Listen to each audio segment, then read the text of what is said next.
Антистрес силата на осъзнатото ходене.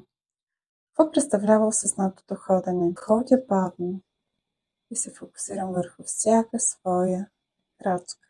Правя го, за да се обсипвам с благата на присъствието тук и сега, но го правя задължително в една конкретна ситуация.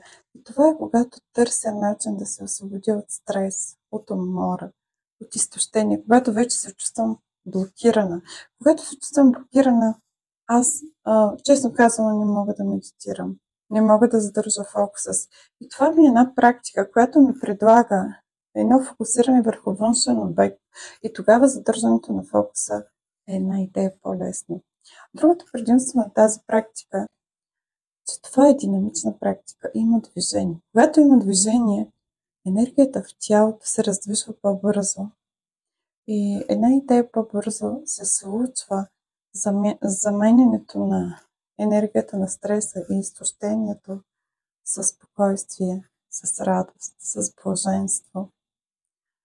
Но това е практика, която може да се практикува ежедневно. Това беше една от практиките, с които стартирах. Знаете ли, когато тя бъде практикувана ежедневно, стъпка по стъпка, тя ще ви отдалечава от стреса и тревожността, защото усетно ще усилва вашата устойчивост на стрес и тревожност.